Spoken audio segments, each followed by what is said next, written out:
Olá, amigos da TV Interior. É com muita honra que estamos começando aqui o programa Entre Aspas, com você sempre antenado aqui na TV Interior. Muito obrigado pela sua audiência. E hoje nós estamos aqui com 3 personagens, 3 empresários aqui, né, de Cordeiro.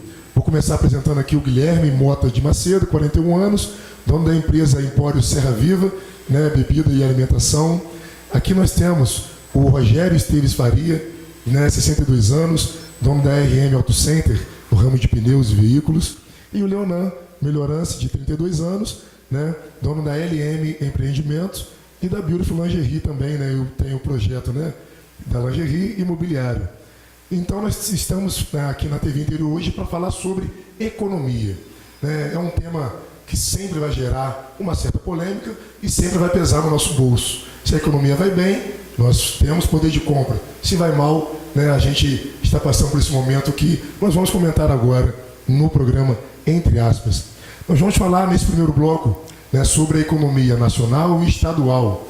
A economia nacional, né, como a gente vê, está passando por um momento muito difícil. O Brasil está numa crise, né, que, se Deus quiser, nós vamos passar por isso, como já passamos por outras, não é verdade? Eu vou começar aqui pelo Guilherme, né, já comecei por você a apresentação, né, Guilherme? Vamos falar um pouco sobre a economia nacional, estendendo também um pouco para a estadual. Né, o estado do Rio, a gente sabe o caos que já está. E isso, é claro, também é decorrência do mau funcionamento da Receita Federal. Né? Guilherme, nesse momento que a gente vive hoje, como nós, né, que somos, fazemos parte dessa pequena parcela, né, de empresários aqui no Brasil, como a gente pode conseguir sair dessa crise, né, ok? Nesse momento que o Brasil também tem altos impostos e os impostos só aumentam? Na verdade, existe uma série de conjunturas que precisam melhorar para que a gente se inclua, né, nessa melhora também. Eu acho que o primeiro aspecto que tem que melhorar é o humor, mas em todos os sentidos. O humor que venha do âmbito federal, do âmbito estadual. Quando a gente olha para o âmbito federal e vê governantes tendo ações e movimentos que melhoram a vida de quem empreende no país e do povo em geral, quando a gente olha para o governo do Estado e percebe que alguém está fazendo alguma coisa, né, de mobilização para incremento da nossa economia, a gente trabalha com mais humor e mais perspectiva, né? Então, eu acho que o primeiro caminho é melhorar esse humor, a visão macro federal e estadual, né?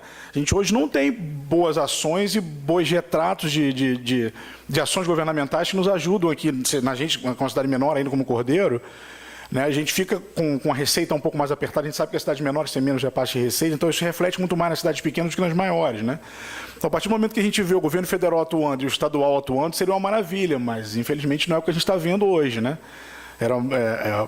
O melhor dos mundos seria a gente ter ações federais e estaduais com fomento da economia local, com instrumentos para melhorar o empreendedor, né, que é quem, principalmente nas cidades pequenas, a gente que é médio e microempresário aqui na cidade, né, a gente vê como pode melhorar o nosso redor, quando a gente consegue empregar mais 1 ou 2 famílias ou 3 famílias, o reflexo que isso tem, né, no nosso bairro, na nossa sociedade. Então, a gente tendo instrumentos de maneira que fomente a nossa economia, mesmo vindo atitude do governo federal ou estadual, melhora o nosso aspecto aqui na municipalidade, né? Não sei se é isso que vocês entendem também, né? Não, ainda bem também que o povo brasileiro é um povo bem criativo, né? A gente sabe lidar com a crise, mas também não podemos viver, né, essa crise eternamente. Rogério, como assim você vê esse lado, né, nessa transição de governo que houve o impeachment da Dilma, o Temer assumiu, foi positivo, né, dentro até mesmo do seu ramo? Isso foi positivo? Pesou alguma coisa? O Brasil melhorou, piorou? Como é que ficou na sua opinião? Eu quero agradecer o convite. Foi uma oportunidade, né, da gente poder estar aqui manifestando a nossa opinião. Eu me baseio muito na história e enxergo que nós precisamos realmente, e aliás eu acho que o brasileiro tem até, não sei se em excesso, mas com certeza tem humor e criatividade. Eu acho que se nós fôssemos um povo sem esse humor e sem essa criatividade, provavelmente nós já teríamos fechado as nossas portas, entregue todas as nossas atividades para outros países. Porque nós conseguimos passar, e se alguém lembrar um pouco da história, nós começamos com a redemocratização com o Sarney assumindo o governo. E eu já passei por todos os planos desde o plano Sarney até esses últimos planos, que são todos eles embasados em milagres, e são apenas milagres criados e que trazem uma infinidade de situações para quem realmente empreende, para quem gera emprego, para quem cria, né, e que sustenta essa nação. Na verdade, nós três e mais 99% da população brasileira é quem sustenta isso daqui. Trabalhamos, geramos empregos, pagamos nossos impostos e fazemos esse país funcionar. Então, nesses 30 e poucos anos de redemocratização, nós já tivemos todos os milagres, né? A situação da Dilma foi mais uma situação do milagre político, né? Da mudança de um governo que se não ia bem, e o que assumiu, pior ainda. E se criou uma situação que é aquela que nos traz uma incapacitação de produzir, que é o medo de fazer e de produzir qualquer coisa, porque você passa a ficar com medo. Porque quando chega um plano, esse plano vai funcionar, ou alguém disse alguma coisa, isso gera uma retração. Já quando você tem medo, você naturalmente não consegue produzir e criar aquilo que você teria condição em situações normais, né? O governo federal não fez o seu dever de casa. E eu faço um comparativo, né? Eu sou o que tenho mais idade de todos, aprendi com os meus pais que a economia, na verdade, a economia pública, se ela fosse como a economia doméstica, tudo daria certo. Porque se você ganha um salário, você vive com um salário. Se você ganha 2, você vive com 2. Tem segredos, existem segredos que todos nós conhecemos, que foi a própria situação do impeachment da Dilma, por pior que estivesse sendo o governo dela, na verdade era uma situação muito mais política do que uma situação legal. Não estou aqui defendendo o PT, em hipótese alguma. Mas o fato é que se criou desde 2013, 2014, já uma situação de dificuldade no governo federal. Para o governo estadual, estivemos aqui também todo o processo de viver dos momentos de eventos. O estado do Rio se beneficiou muito mais pelos eventos que aconteceram aqui, da época do então prefeito César Maia, que foram as Olimpíadas ou Paralimpíadas, eu não lembro exatamente, onde se colocou bastante dinheiro federal. Depois nós vivemos a utopia, eu diria, da Copa do Mundo no Brasil, na construção ou na remodelação, e que acabou virando a construção de um novo estádio, que foi o Maracanã, e todo o dinheiro que veio federal, né? Depois tivemos as Olimpíadas. E esse dinheiro que vinha, né? Que era um dinheiro, na verdade, que vinha do governo federal, mas de algum lugar ele saía, veio para o Estado do Rio. O Estado do Rio viveu, né? Inclusive com a Petrobras, todo esse boom de desenvolvimento. Só que esse dinheiro acabou, porque isso não é o dinheiro do trabalhador, né? Na verdade, o trabalhador vive com o salário dele, é o que ele pode viver e é o que ele faz. Então, a economia como um todo, ela deveria funcionar, essa é a minha maneira de pensar, como cada um de nós brasileiros vive, ou, né, que é a grande maioria, vive com o seu salário, consegue se manter com o seu salário e com o seu sacrifício sobrevive. E qual o efeito hoje para nós?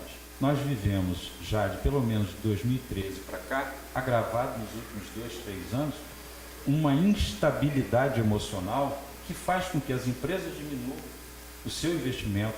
Você tem hoje uma massa de desempregados, que é uma coisa absurda, porque nós temos as estatísticas, mas existem pessoas que não estão nessas estatísticas. São os jovens que estão saindo das suas faculdades, que ainda não estão nesse mercado de trabalho. Não tem a perspectiva, e a gente pega numa cidade como Cordeiro, qual é hoje a perspectiva que existe de um jovem que está terminando a faculdade, que fez administração, que fez direito, que fez fisioterapia, que fez qualquer outra faculdade, qual é a expectativa dele de permanecer na cidade de Cordeiro? Então eu vejo que isso é uma questão que vem já de algum tempo, né? O fato Dilma, o fato Temer, é só infelizmente um fechamento extremamente negativo de uma história que vem ao longo desses 30 e poucos anos, se nós pegássemos e tivéssemos oportunidade, num programa tão pequeno, de passarmos essas histórias, os momentos, plano Collor, Bresser, plano cruzado novo, real, e todos eles foram milagres. Em algum momento eles deram certo, tá certo? Porque você gerou uma expectativa positiva, mas que no final era um dinheiro ou era uma situação inexistente. Ela vinha de algum lugar, ela era criada de algum mecanismo que não é real, né? Isso é só voltar para a vida no dia a dia. Quem ganha 1.000 e vive com 2.000, de alguma maneira ele vai dever os 1.000. Né? Então, essa é a minha visão. É um dever de casa mal feito, né, pelas administrações que não produzem o que nós produzimos. Nós produzimos trabalho, nós produzimos a inovação que acontece. O brasileiro, e só estamos aqui porque somos extremamente criativos, somos extremamente capazes.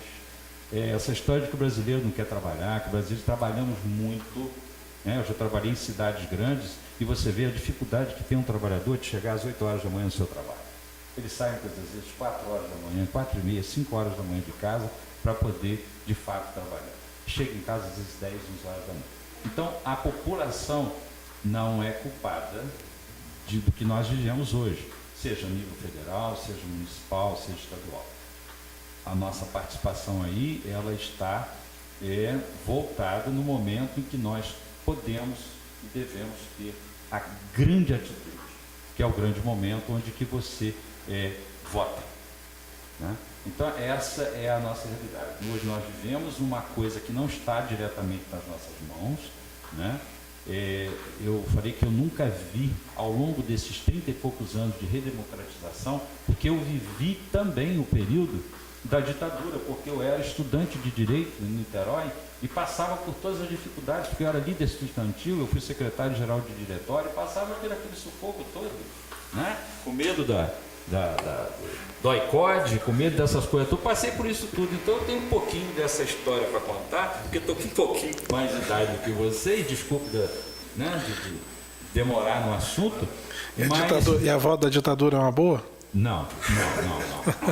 Mas é importante entender que nós hoje vivemos um outro tipo de ditadura. Verdade.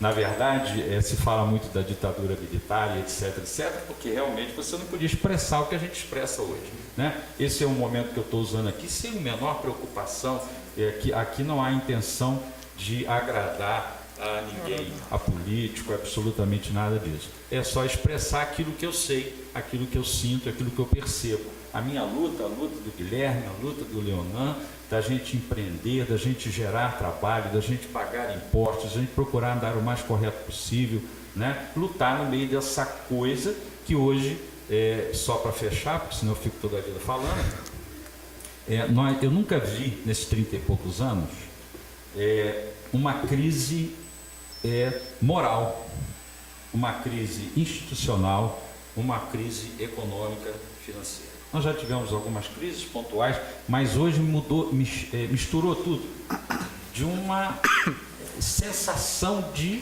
100% de insegurança. Vivemos realmente um momento bem difícil. Extremamente, você percebe total falta de capacidade, é uma incapacitação. Isso gera tudo que nós estamos vivendo, né? E você vai se encolhendo. O Guilherme colocou com muita sabedoria, o humor da gente vai ficando um humor salgado, amargo, né? Não tem humor. Embora o brasileiro tenha essa capacidade de sorrir, de brincar, de até nos momentos difíceis fazer piada, né? Então, infelizmente... E faz isso muito bem, né? Faz isso muito bem. Então, essa ainda está sendo a nossa capacidade. Porque se não tivesse, eu acho que nós já teríamos desistido. Não, com certeza. Leonan, há um tempo atrás o Temer liberou, né, o fundo de garantia para as pessoas inativas. Na sua visão, o que teve de positivo nisso? E lá na frente, ou seja, quem retirou realmente o seu fundo, quando se aposentar, isso vai fazer falta. Usou hoje, mas amanhã já não tem mais, né, esse fundo, ou na mesma proporção que poderia ter. Teve um lado positivo dessa história, que foi dar até mesmo agora um boom na economia, mas provisoriamente. Na sua visão, isso foi algo positivo do governo? Bom, cumprimentar o Guilherme, o Rogério, agradecer à TV pelo convite. Estamos aqui pela segunda vez. E até complementando os colegas, antes de responder a sua pergunta, o Rogério voltou na redemocratização, na história do Brasil recente, e a gente pega o Brasil, eu vou lançar aqui um tempo, a gente pensar o Brasil daqui para frente também, que é o Brasil que a gente quer para os próximos 30 anos. Já que talvez a gente tenha tido muitos erros para trás, parece que chega a hora de se discutir o Brasil. E a gente tem essa oportunidade agora, a gente tem as eleições, agora em outubro, e a gente, no caso do Temer, como você fala do Fundo de Garantia, medidas econômicas pequenas, paliativas, essas são as que são feitas já ao longo da história. Libera-se um fundo de garantia. Na crise de 2008, o Brasil vinha de um boom da valorização das commodities, do petróleo, da soja, de todos os itens de exportação com dólar muito baixo. Então o Brasil tinha muito dinheiro, liberou crédito à vontade. Mas liberou um crédito sem planejamento, endividou as empresas, endividou os governos, fez obra à torta e direito para a Olimpíada, para a Copa do Mundo, que foram momentos de alavancagem da economia, que gerou-se muito emprego. Nós aqui mesmo no interior temos muitos amigos, muito conhecidos, que estavam na construção civil em Macaé, na indústria do petróleo, empresas daqui que forneciam material para a Copa do Mundo, para a construção do Maracanã, para a construção de estádio, para a construção de Olimpíada. E é como se o 7-1 tivesse sido a gota final das nossas apostas. É como se tivesse pensado o Brasil para ganhar aquela Copa em 2014 no Maracanã, e que no dia seguinte o mundo iria acabar e a gente não ia ter economia seguinte. É o pensamento a curto prazo que vence sempre, né? A gente fica sempre pensando nos planos econômicos, você citou muito bem. Eles são pensados aqui para, vamos resolver daqui a 6 meses ou um ano, que a gente já vem alavancando, e ninguém faz um plano. O próprio fundo de garantia é quase que uma medida emergencial imediata para o desempregado, que, como o Rogério falou, tem os dados estatísticos, mas a realidade que a gente vive é chocante. Para mim, que todo dia as pessoas pedindo emprego, pedindo oportunidade, e você vê no olho da pessoa, pedindo mesmo, a vontade de ter aquele emprego, de ter aquela oportunidade, e você fica sem ter como dar essa oportunidade para todo mundo, que é como você falou. A empresa, ela tem que funcionar como o Estado deveria funcionar, que se ela arrecada 2, ela tem que gastar 2, se ela arrecada 4, ela tem que gastar 4. Então você pode fazer uma alavancagem momentânea, mas uma hora a conta vai chegar e você vai ter que se reorganizar. E a economia move muito isso, que é o que o Guilherme falou do humor. As empresas hoje não têm humor de investir. O Brasil hoje perdeu a sua credibilidade no mundo. Então, quando a gente tinha o Brasil, não defendendo o PT, mas o Lula naquele momento vendendo a imagem do Brasil, o próprio Eduardo Paes, você tinha um momento de o Brasil, todo mundo está olhando, todo mundo querer investir, o país da Copa, o país da Olimpíada, e faltou esse planejamento do dia seguinte. Então veio o impeachment, veio esse processo todo que veio degradando tanto o Brasil quanto vários estados. A gente vê a situação de vários estados quebrados. E a realidade que o estado do Rio de Janeiro hoje está calmo, está com os salários em dias, mas é porque o dólar também subiu muito e a valorização do barril de petróleo. Então a gente pode também ter uma mudança cíclica daqui a alguns meses e voltar tudo de novo. Então a gente precisa de ter esse planejamento futuro do que a gente pensa como país, do que a gente quer para o Brasil dos próximos 30 anos. Vou dar um exemplo aqui até para levantar o debate e você concluir. Também a questão da Coreia do Sul, que investiu em educação, investiu em universidade universal para todos lá. A maioria dos jovens hoje conclui o ensino médio, já vão para a universidade e automaticamente já saem empregados. E a gente aqui no nosso município, que a gente vai até entrar mais à frente, é o problema, porque você forma o jovem no 2º grau, ele vai ter um emprego, uma profissão intermediária, mas também os jovens que estão buscando uma faculdade, quando concluída, vêm as empresas apresentar o currículo e a gente não tem como comportar dentro da nossa realidade, porque a gente não tem um planejamento de médio e longo prazo também, para que a região nossa, que é a mais pobre do estado do Rio, a nossa região, ela não tem um planejamento de grandes indústrias e grande desenvolvimento. Então a gente também precisa pensar isso aqui um pouco mais junto.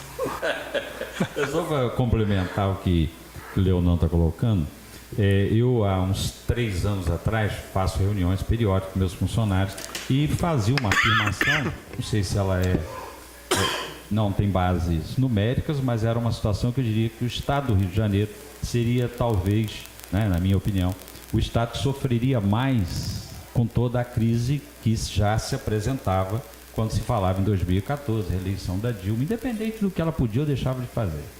Eu já enxergava dessa maneira.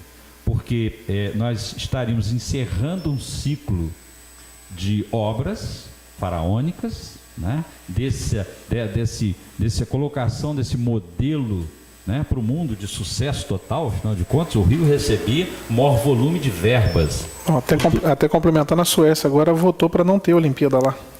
Então isso é uma maturidade, é a percepção. E essa história de que a colocação de que vão ficar legados, isso é discurso, isso é apenas um discurso. Vão ficar legados. Então pegue todo esse dinheiro que você gasta mal planejado, mal decidido e decidido, infelizmente, por uma minoria.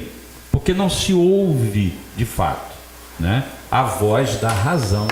Porque você ouvir a voz da emoção, geralmente quando nós decidimos alguma coisa por emoção, a nossa chance de errar é muito grande.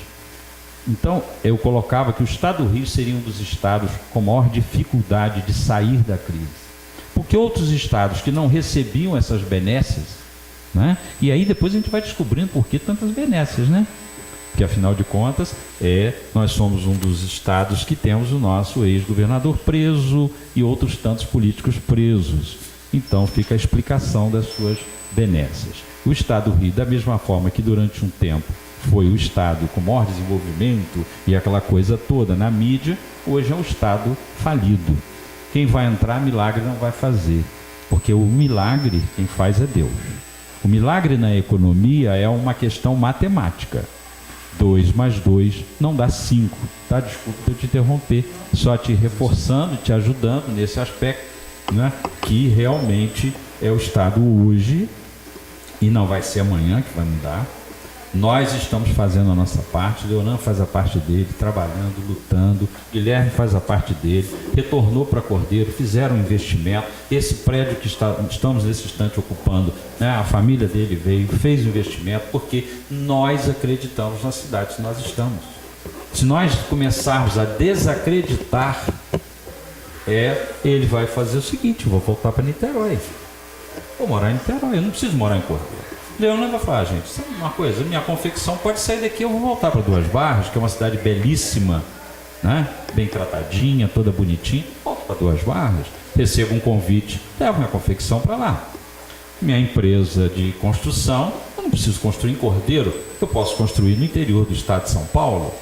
Afinal de contas, construir ele já aprendeu também. Posso construir em São Paulo, posso construir em Santa Catarina, tá certo? Então nós acreditamos, só estamos aqui por conta disso, de acreditar nessa cidade que nós trouxemos, né, para o nosso coração, seja por nascimento, por escolha, mas de qualquer forma, desculpe de interromper, só reforçando esse estado do Rio é um estado do Rio que ainda vai ter muitas dificuldades, mesmo que o petróleo chegue a $200, mas já houve as antecipações. E mesmo que chegue, nós temos que ter a consciência que não será eterno. Não. Talvez esse é o grande erro que a gente teve aqui no estado. O Rogério falou bem sobre cada um fazer a sua parte. Nós vimos esse ano, né, os caminhoneiros em greve e praticamente parou, né, o Brasil. No segundo bloco a gente já vai começar falando dos caminhoneiros, tá ok? A gente vai para um rápido intervalo, já voltamos, não sai daí.